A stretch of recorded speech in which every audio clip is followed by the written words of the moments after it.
तो आज मेरे पास है Vivo V70 सीरीज के दो फोन, जिसमें एक Vivo V70 है और एक है Vivo V70 Elite। और सबसे इंटरेस्टिंग चीज है, इन दोनों फोन में हमको स्नैपड्रैगन के प्रोसेसर मिलते हैं। एक के अंदर आता है स्नैपड्रैगन 7 Gen 4 Vivo V70 में, और स्नैपड्रैगन 8s Gen 3 में आता है Vivo V70 Elite। यहाँ पर दोनों में ना कुछ चीजों का डिफरेंस है, तो हम क्या करेंगे, V70 Elite को ज्यादा प्रायोरिटी रख के V70 के साथ साथ दोनों को साथ में कंबाइंड रिव्यू आपके निकाल के दूंगा कि आप दोनों फोन को कहां पर किस तरीके से देख सकते हो। तो जो Vivo की V सीरीज होती है ना, वो इंडिया का मैं कहूंगा ऑफलाइन में सबसे ज्यादा बिकने वाला फोन है। और रही बात उसका जो रीजन है, वो रहा सबसे बड़ा कैमरा वाला पॉइंट। और इसी रीजन से ऑफलाइन मार्केट को और ज्यादा बेटर टारगेट करने के लिए जो जायज की पार्टनरशिप है ना, वो भी काफी अच्छा रोल निकाल लेता है। और अगर आप पिछले साल का मार्केट भी देखते हो 2025 में, तो Vivo ऑलमोस्ट टॉप टियर पे रहता है, ऑलमोस्ट 23% का मार्केट होल्ड करता है। और इवन ये 2025 नहीं, इवन 2024 में भी, मतलब लगातार 2 साल इन्होंने ये जो टॉप 1 की रैंकिंग है ना, वो होल्ड करे रखी है। और इस मार्केट को कैप्चर करने के लिए सबसे बड़ा रोल है ना भाई, ये जो नए या फिर इनके जो पुराने V सीरीज के फोन थे ना, वो काफी ज्यादा अच्छा रोल लेकर आते हैं। क्योंकि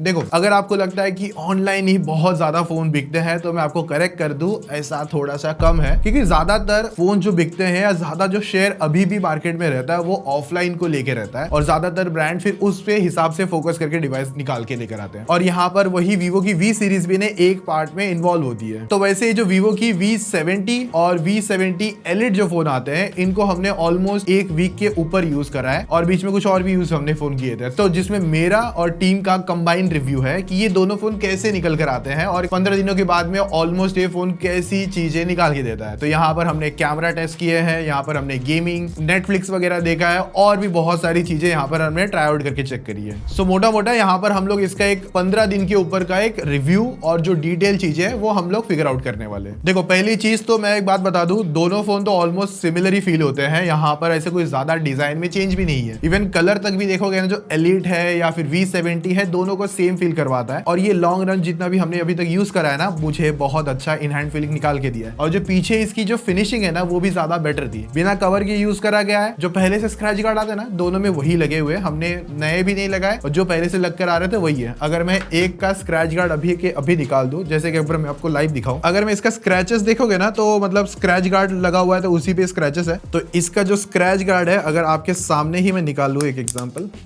तो देखो एकदम नया तरोताजा पीस है, कोई स्क्रैचेस कुछ नहीं है। तो हाँ, मैं ये नहीं कह रहा हूँ कि आपको स्क्रैच गार्ड नहीं लगाना है, आप लगा के ज्यादा बेटर वे में लेके जा सकते हो। बाकी गिरा तो ऐसे नहीं है, सही बोलूंगा तो जो Elite था ना, वो हम लोग से एक बार गिर गया था, पर ऐसे कोई डेंट, ऐसे कोई चीजें खराब हुई, वैसा कुछ तो फील नहीं हुआ। बड़ा ये एल्यूमिनियम फ्रेम है, तो इस बात का ध्यान जरूर रखना, किसी एक सरफेस पे गिरेगा तो डेंट जरूर आ सकता है। तो कवर लगाओगे तो वो आपके लिए, और मेरा तो यही मानना है कि ज्यादातर 99% यूजर है, उससे भी थोड़े से अगर मैं कहूंगा ज्यादा 0.5 भी एक्स्ट्रा पकड़ लो, तो कवर लगा के ही फोन यूज करते हैं। जो V70 और Elite है, इसमें परफॉर्मेंस के लिए प्रोसेसर चेंजेस है। तो Elite के अंदर स्नैपड्रैगन 8s Gen 3 आता है, V70 के अंदर स्नैपड्रैगन 7s Gen 4 आता है। अब यहाँ पर आपको ऑन पेपर सिंपल बता दो, एंटूटू बेंचमार्क पर डेफिनेटली आपको ज्यादा बेटर स्कोर्स V70 Elite में मिलते हैं, और इवन गीक बेंच में भी और मल्टी कोर परफॉर्मेंस और जीपीयू में भी आपको ज्यादा बेटर V70 Elite निकाल के देता है। तो यहाँ पर मेरा जो सिंपल कहना था, पहली बात तो अगर मैं गेमर नहीं हूँ उस टाइम के लिए, तो वहां पर ये दोनों फोन अच्छी तरीके से परफॉर्मेंस निकाल के देते हैं। ऐसा नहीं कि भाई परफॉर्मेंस जो भी नंबर यहाँ पर हमको देखने मिल रहे हैं, उसकी वजह से बहुत ज्यादा ड्रास्टिक चेंज है। सॉफ्टवेयर एक्सपीरियंस हो गया आपका,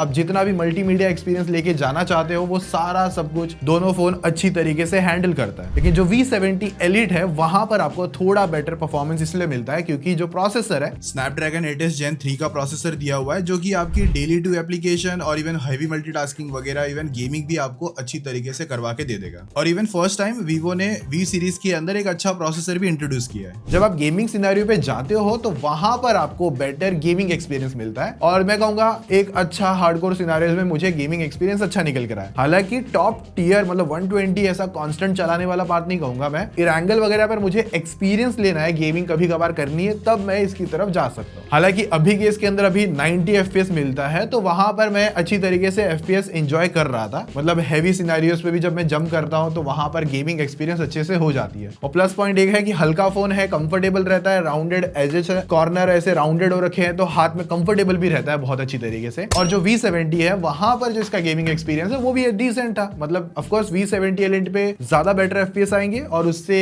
आसपास जो कैजुअल गेमिंग एक्सपीरियंस है वो V70 से ही मिलेगा आपको। बाकी रैम और स्टोरेज का एक्सपीरियंस भी फास्टर था, बहुत सारी फोटोज खींची थी तो उसकी वजह से जो गैलरी में रीड करने वाला पार्ट हो गया वो भी बहुत अच्छे से हो जाता। बाकी देखो डिस्प्ले का सिंपल रिव्यू अगर मैं बता दूं एकदम सही तरीके से, ये फोन की जो डिस्प्ले है आप इसमें कुछ भी कंटेंट देख रहे हो, नेटफ्लिक्स से लेके यूट्यूब से लेके Amazon प्राइम से लेके या और भी जो चीजें आती है वहां पर अगर आप कंटेंट देखते हो आपको कहीं कोई इश्यूज नहीं है। कलर्स वगैरह मस्त निकल कर आते हैं, एमोलेड है, 6.59 इंचेस का एक कंफर्टेबल साइज डिस्प्ले आता है तो एक लॉन्ग रन में यूज करने के लिए भी बेटर रहता है। और हाँ ये थोड़े से राउंडेड है तो इन हैंड फीलिंग भी एकदम मस्त प्रॉपर बनी रहती है। तो डिस्प्ले की जितने भी कलर्स में बात करूं चाहे वो एलिट को लेकर या V70 को लेकर दोनों पर ही मस्त देखने मिलता है। बाकी देखो कैमरा बम को लेकर तो ऐसा कोई ऐसा इश्यूज नहीं है, ऊपर ऐसे थोड़ा फिर भी वॉबल कर सकता है लेकिन नीचे जब आप टाइपिंग करने जाओगे ना कीबोर्ड वगैरह पे अगर टेबल पे रख के आपने यूज करना चालू किया तो वॉबल उतना फील नहीं करता है, बट हाँ ऊपर दबाओगे तो फील जरूर होगा। और ये दोनों में बाकी देखो अभी के लिए 15 दिनों के अंदर इसका कलर्स वगैरह तो नहीं निकला है, आगे का तो मैं नहीं बता सकता कि 6 महीने बाद में कैसा होगा, वो तो यूज करने के बाद ही पता चलेगा। और जस्ट मैंने मेरी पुरानी वीडियोस में भी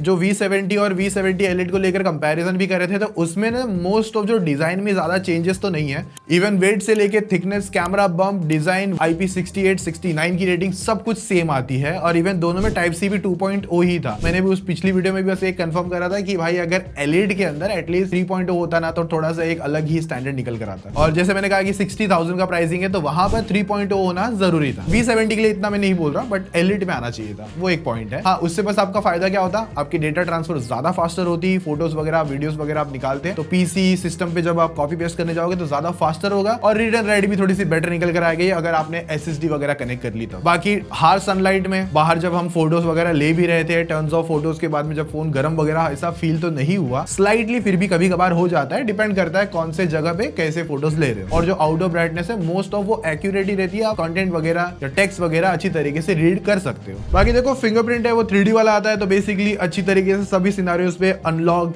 लॉक्ड, हाथ कैसे थे, गीले थे या कहीं ऐसे थोड़े बहुत ऐसे मैले होते हैं तो मोस्ट ऑफ 99% टाइम रिकॉग्नाइज कर लेता है और अनलॉक भी कर लेता है। और साथ ही साथ मैंने फेस अनलॉक भी लगाया था एक सेफर साइड के लिए या फिर फास्टर रिस्पॉन्स के लिए, वहां पर भी बेस्ट तरीके से रिजल्ट निकाल दिए इसने। और UI अभी भाई जो ओरिजिन OS आता है तो उसकी वजह से जो एक्सपीरियंस है वो अभी स्मूथ ही बना रहता है। मतलब एज सच मैंने कोई नोटिस नहीं करा कि बहुत अजीब सा एक्सपीरियंस है, बटरी स्मूथ में कहूंगा, एनिमेशंस वगैरह थोड़ी चीजें रिफ्रेश वगैरह लगती है और वो इसके अंदर भी मुझे फील हुई। अब जो इसका मेन फीचर है जिसकी वजह से ये बहुत ज्यादा बिकता है, ये V सीरीज जो सबसे ज्यादा बिकती है वो है यहाँ पर इनका कैमरा। और जो मेन 50 MP का कैमरा है और साथ में टेलीफोटो लेंस है जो पोर्ट्रेट वगैरह भी अच्छी तरीके से कैप्चर करता है और अल्ट्रा वाइड हो गया और इवन फ्रंट सेल्फी हो गया। तो सबसे पहली बात सेल्फी की मैं बात कर लूं यहाँ पर तो ये आप किसी भी सिनेरियो में लेके खड़े हो जाते हो तो फोटोज आपको ज्यादा बेटर निकल कर आती है। 50 MP selfie, group wide selfie लेनी हो गई तो वो भी एक्सपीरियंस मस्त निकल कर आता है। और जब मैं यहाँ पर 1x हो गया, 2x हो गया, 3x हो गया, जो कलर कंसिस्टेंसी वाला पार्ट है वो यहाँ पर सेम रहता है मोस्ट ऑफ। और जो मैंने स्पेशली यहाँ पर टेस्ट करा है 3x की ऑप्टिकल फोटोज जिसमें पोर्ट्रेट वगैरह पे जो एक्सपीरियंस है, जो कलर ऑलमोस्ट बेस्ट निकल कर आते हैं, इवन डिफरेंस भी ना के बराबर मैं कहूंगा। मतलब यहाँ पर जब आप पोर्ट्रेट वगैरह लेके जा रहे हो और जो ह्यूमन सब्जेक्ट्स है, जो आपको फोटो चाहिए सोशल मीडिया रेडी फोटो, वो यहाँ पर आपको मिलती है। इवन V70 और एलिट दोनों पर, एलिट तो ऑफकोर्स अच्छा है बट V70 का कैमरा भी ऑलमोस्ट दोनों में सेम ही आता है। ऐसा नहीं कि दोनों में कैमरास अलग है भाई, परफॉर्मेंस ऑलमोस्ट सेम ही आती है। इसलिए मैंने साइड बाय साइड दोनों की फोटोज आपको दिखा रहा हूँ ताकि आपको बेटर आइडिया लगे कि हाँ भाई कितना ज्यादा चेंजेस है। जो 8 MP का अल्ट्रा वाइड है वो डे लाइट में मोस्ट ऑफ अच्छा ही काम कर रहा था, लेकिन हाँ लो लाइट वगैरह में जो अल्ट्रा वाइड है वो डिसेंट ही लगा था मुझे। और यहाँ पे मैं ज्यादा एक्सपेक्टेशन भी नहीं रख रहा हूँ, तो डे लाइट में आप ज्यादा तरीके से यूज कर सकते हो, लो लाइट में एक बार फिर भी मैं कहूंगा ठीक है। और सबसे इंटरेस्टिंग पार्ट है जो जायस की पार्टनरशिप आती है तो उसके साथ इनके जो मल्टी फोकल लेंथ आते हैं जहां पर आपको 23 mm, 35, 50, 85 पोर्ट्रेट में मुझे ज्यादा पसंद है और 100 mm जब आपको किसी सब्जेक्ट को क्लोजअप में देना है, उसके लाइक फेस फिगर वगैरह पे ज्यादा अच्छे से क्लोजअप निकालना है, तब 100 mm आप यूज करो। और जितने मैंने 85 mm या 50 mm के ज्यादातर शॉट्स लिए हैं तो टोटल आपको 5 तरीके के बोके मोड मिलते हैं, जो कि एक यहाँ पर बायोटार और आप सोनार वगैरह यूज कर सकते हो, जो भी आपको सही लगे। हर एक का अपना एक बेस्ट पार्ट है। जैसे कि एक बायोटार अगर आप ले रहे हो तो नेचुरल एवरीडे पोर्ट्रेट्स आते हैं और लो लाइट परफॉर्मेंस भाई इस सेगमेंट में मैं कहूंगा बहुत, जो दूसरे ब्रांड्स है वो इतने लेवल को टच नहीं कर पाते जितना ये कर पाता है। और बाकी AI फीचर आया था, इनकेस अगर आपने होली नहीं मनाई है, जो इस दिन 2 दिन वाला सीन चल रहा था, तो आपके सामने होली पोर्ट्रेट वगैरह भी आते थे, तो आप वो चाहे तो यूज कर सकते हो। मैंने जैसे एक ट्राई करके देख लिया भाई, मुझे तो अच्छा ही लगा। बाकी पोर्ट्रेट वीडियो का ऑप्शन नहीं है, अभी तो नहीं है, मे बी आने वाली सीरीज में आ जाए। और हाँ, वैसे तो नहीं देता है, बट अगर वीवो है तो मांगना तो बनता है कि भाई दे ही दो। हाँ, रही बात 4K 60 FPS फ्रंट से वीडियो बना सकते हो, इवन मेन कैमरा से भी बना सकते हो। बाकी अगर आप इसमें 4K 60 में वीडियो बनाने का देखते हो स्टेबल वगैरह को लेकर, तो वो वहां पर नहीं निकालता है, तब ये 4K 30 में रखता है, क्योंकि 4K 60 करने जाओगे तो स्टेबलाइजेशन ऑफ कर लेता है। तो अगर आप व्लॉग वगैरह करना चाहते हो, या जितने वीडियो सैंपल्स हमने ट्राई आउट करके देखे थे, तो वहां पर 4K 30 most of use case scenario अच्छे बना लेता है। बट अगर आप 60 वाले बात करते हो तो स्टेबलाइजेशन जैसे मैंने बताया वो यहाँ पर कट ऑफ हो जाता है। बाकी 4K 60 FPS पर आप 3x तक का ऑप्टिकल वीडियो शूट कर सकते हो, जिस पर ग्रेन नहीं आते। बाकी जो डेप्थ है या डिटेल्स है वो अच्छी खासी शार्प मिल जाती है। तो कैमरा को लेकर जो मैं कहूंगा, ये फोन आपको कहीं इतना निराश नहीं करने वाला। कुछ चीजें नहीं आती है, बट वो अगर वो नहीं भी है तो आपका काम नहीं रुकेगा, मेरा कहने का मतलब ये है। तो कैमरास आपका डे लाइट, लो लाइट, वीडियोस अच्छी तरीके से फुलफिल करवा देता है। Vivo V70 Elite में Snapdragon 8s Gen 3 का पावरफुल Qualcomm Spectra ISP मिलता है, जिसमें 18 बिट पाइपलाइन अपग्रेड दिया गया है, जो फोटोज और वीडियोस में मच हायर डायनामिक रेंज और बेटर डिटेल्स कैप्चर करता है। नेक्स्ट अगर बैटरी की बात करूंगा तो यहाँ पर जो दोनों में 6500 mAh की बैटरी है, और दोनों में सेम 90 वॉट की वायर चार्जिंग मिलती है। स्पीड वगैरह से लेकर मुझे कोई टेंशन नहीं है भाई, अच्छी तरीके से फास्टर स्पीड में चार्ज भी कर ले रहा था फोन। और अगर मैं बैटरी बैकअप को लेकर बताऊंगा तो V70 को लेकर मेरा ऐसा है कि ये लगभग ऑलमोस्ट अगर नॉर्मल यूज के सिनेरियो में 1.5 दिन के ऊपर चल जाता है, और अगर कम करूंगा और फोन यूज लाइटली यूज रखूंगा तो 2 दिन तक का बैटरी बैकअप निकाल लेता है। अगर V70 Elite को लेकर बात करूं तो ये भी सेम एक्सपीरियंस निकाल रहा है। हमने पिछली बार अपने फोन टेस्ट में एक दोनों को ना side by side battery drain test करके देखा था, तो जिसमें V70 स्लाइटली ज्यादा बैटरी बैकअप देता है, तो वो आपको प्रोसेसिंग पावर और बाकी सब चीजों की वजह से डिफरेंस जरूर नजर आएगा। लेकिन चार्जिंग और बाकी सारी चीजें ऑलमोस्ट सही तरीके से आती है, बाईपास चार्जिंग मिलता है। हालांकि वायरलेस चार्जिंग का ऑप्शन नहीं है दोनों ही फोन में, अब वो कितना आप यूज करते हो वो आपके ऊपर है। बाकी अपडेट्स को लेकर भी ये फोन लॉन्ग टर्म तक आप एंजॉय कर सकते हो। रीजन 4 साल का सॉफ्टवेयर अपडेट दे रहा है, और ऑलरेडी एंड्रॉइड 16 के साथ में आता है, तो एंड्रॉइड 20 तक आराम से अपडेट लेके जा सकते हो। और अपडेट्स को लेकर मुझे अभी भरोसा है इन पे, क्योंकि ओरिजिन ओएस अपडेट के बाद में जो चीजें स्मूथ हुई है और वो ज्यादा बेटर रिफाइनमेंट के साथ में निकल कर आती है, तो लॉन्ग टर्म सिनेरियोस में अच्छा है। इवन सिक्योरिटी पैचेस भी आपको 6 साल के मिल जाते हैं, तो वो भी एक प्लस पॉइंट बनाता है। तो देखो, आगे जो कंक्लूजन समझने से पहले प्राइसिंग एक सिंपल समझ लेते हैं। तो V70 आपके सामने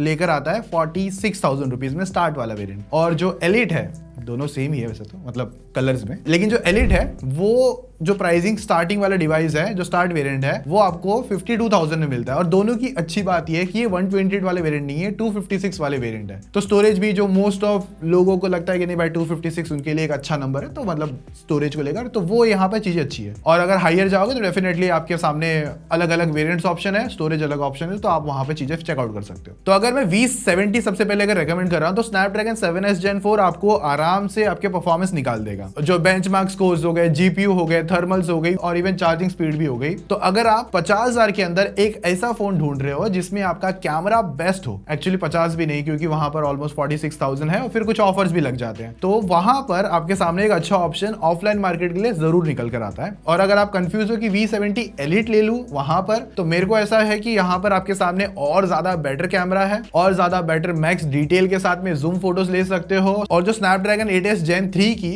एक बेटर परफॉर्मेंस मिल जाती है। अभी एक बात ध्यान रखना कि जो ऑफलाइन मार्केट छोड़ो, ऑनलाइन मार्केट में भी जो प्राइसिंग है ना बहुत हिल रखा है, कि यहाँ पर अगर आप कंपेयर करने जाओगे कि फॉर एग्जांपल इस फोन को इस फोन के साथ में, तो हर एक फोन अपनी अलग एक परफॉर्मेंस और एक अलग आईपी लेकर आता है। तो ये जो आईपी लाता है वो एक परफॉर्मेंस टेबल लेकर आता है, चार्जिंग भी आपका ऑलराउंडर फोन बेसिकली मैं कहूंगा, और कैमरास तो टॉप पे है ही दोनों फोन के। तो आराम से अगर आप ऑफलाइन भी लेना चाहते हो तो ये V70 Elite भी कंसिडर कर सकते हो, लेकिन इसके लिए आपको 52,000 तक जाना पड़ेगा। और एक्स्ट्रा जो फीचर्स है, छोटे जो भी इंक्रीमेंट्स यहाँ पर हमको देखने मिलते हैं, वो आपके रियल लाइफ में भी बेटर एक्सपीरियंस निकाल लेते हैं। तो आप अभी यहाँ पर डिसाइड कर सकते हो। और अगर आपको थोड़ी और बेटर क्लैरिटी चाहिए कि किसमें और चीजें ज्यादा नेक्स्ट लेवल आ रही थी, तो इसके जो पिछली वाली वीडियो है ना वो भी चेक कर सकते हो, मैं आई बटन में दे दूंगा। और मेरे हिसाब से अगर आप जब कंपेयर करने बोलोगे ना चीजें, क्योंकि इसके साथ मैंने कंपैरिजन पे काम चालू किया है, थोड़ा टाइम लगेगा आने में, क्योंकि लाइन से काम चल रहा है अभी, ऐसा नहीं कि एक साथ ही हम लग गए। मेरे हिसाब से 4 से 5 प्रोडक्ट्स है, उन पे अभी भी प्रोजेक्ट्स पे काम चल रहा है, उनकी टेस्टिंग चल रही है, तो इनका आने वाले टाइम में इनका कंपैरिजन भी आने वाला है, तो आप उनके लिए भी रेडी रह सकते हो। बट अगर आप अभी एक कैमरा परफॉर्मेंस फोन ढूंढ रहे हो तो आपके सामने ये दो ऑप्शन है ऑफलाइन के लिए, इवन ऑनलाइन जो भी अगर आप देखना चाहते हो। बाकी जितना एड ऑन्स था, जितनी चीजें समझ में आई वो मैंने आपके सामने रख दी है। बाकी वीडियो आपको कैसी लगी है एक बार कमेंट में बता देना, और कुछ एड ऑन्स है, कुछ चीजें रहेगी तो वो भी कमेंट बता देना। बाकी मिलते हैं नेक्स्ट वीडियो में, तब तक मजे मारो, बाय।